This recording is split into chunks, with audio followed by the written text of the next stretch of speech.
What's up, guys, and welcome back. The last product we were looking at was the Beta FPV Aquila FPV kit. Today we're going to go and do the exact opposite and look at the NewBeeDrone Hummingbird Racespec V2.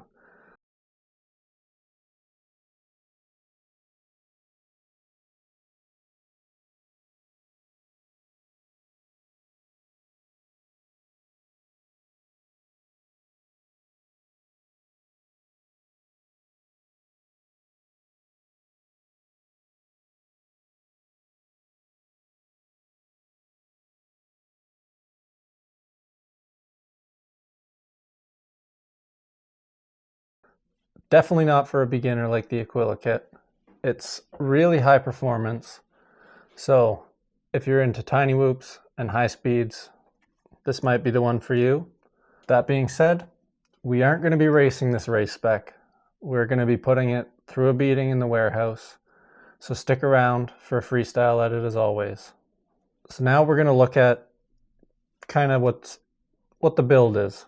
It's got the NewBeeDrone Hummingbird 30,000 kV motors. It has the Aussie props, which we'll talk a bit about later.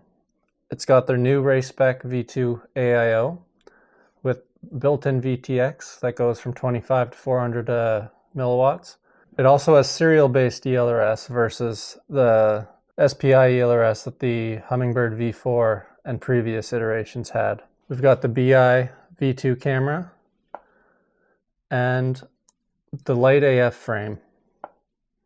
Now, we do have their new NX69 connector, so if you want to use that, you'll need some of these batteries. Otherwise, if you have BT 2.0 or A30 batteries, you're just going to chop it off and solder that on instead, which will work perfectly fine. Now, going back to the VTX, I tested it on 25 milliwatts the whole time. I was able to get through everywhere in the warehouse, even into the office area, no problem. I can go through my house, no problem.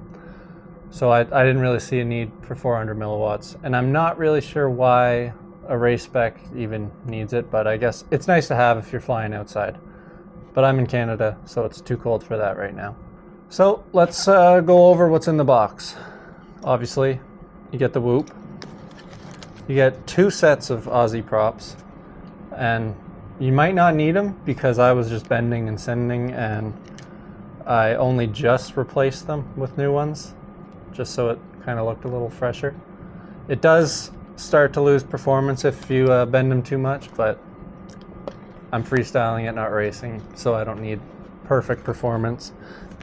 Comes with an extra canopy, which you might be able to see that this is the lowest angle, and it's very high. Comes with a prop puller that doesn't seem as flimsy as the ones you might get from Happy Model. And it comes with this little USB dongle. I'll get a close-up for you, because there's no actual spot on this board for a USB. You got to put the dongle into the 4 holes and then put your USB-C. Don't put the USB-C first and then try and find the hole, because you might end up shorting something and ruining your board. And that pretty much sums up what comes in the box. So I just want to say I was actually blown away by how durable this thing is. Everything's in one piece, and I was not gentle to it. Cue the crash montage.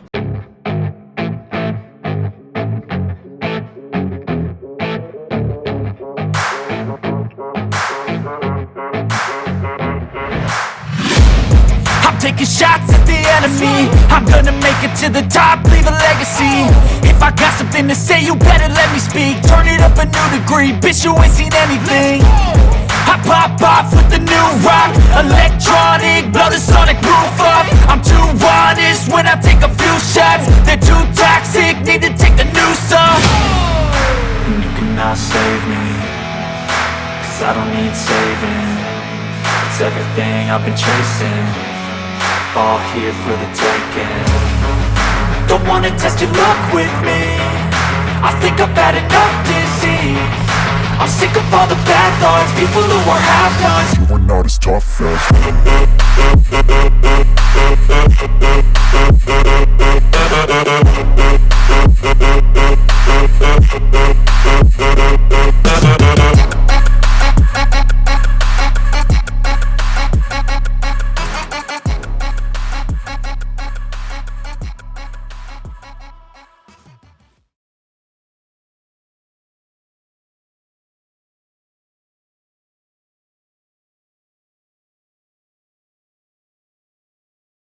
Now that you've seen that I have abused this thing, one thing I would note is the canopy on the Hummingbird doesn't have much protection for the camera. It's got a little nub on the top, but nothing on the bottom. I have a replacement on here that does, but I've scratched my BI V2 lens. It's not too noticeable, so it's not that big of a deal. And that and the camera angle is, you're stuck at a super high angle, so you might want to get something that's a little lower. The only other issue I had was one of the enamel wires popped off. Just one.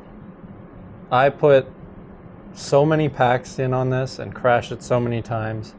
I thought the enamel wires weren't going to survive the first session, and I was quite surprised at how well they stayed on there.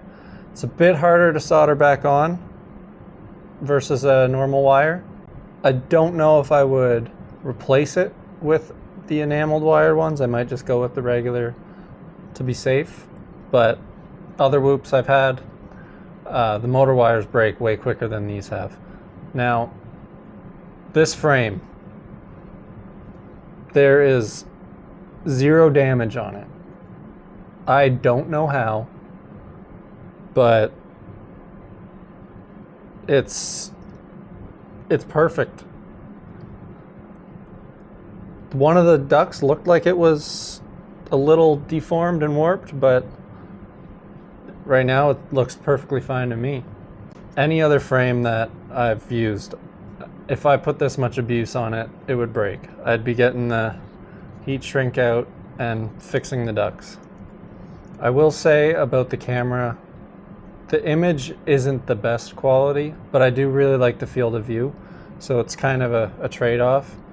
A lot of good cameras have 1200 TV lines. This one's 800, which is still an improvement from the 600 that the original BI had, but I think I would still prefer to use like the Beta FPV CO3 camera, and it uses the same connector, so it would be an easy plug in and you're good to go.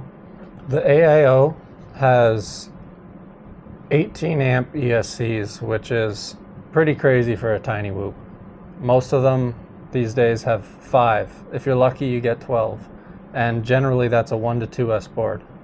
This is 1S only with 18 amp ESCs. It's going to be really tough to blow these up. I kind of want to put these on a bigger build, like a 75 Pro with 45mm props. See how that goes. I've had no issues with the board.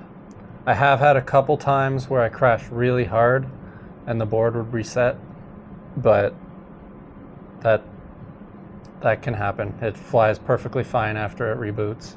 Anyways, if this is something you're interested in, you can find it on NewBeeDrone's website. I don't have an affiliate link for it, but I'll put a link to it in the description. I'm sure you can find it at many other shops. I'm hoping Rotor Village gets it in for all my Canadian pilots.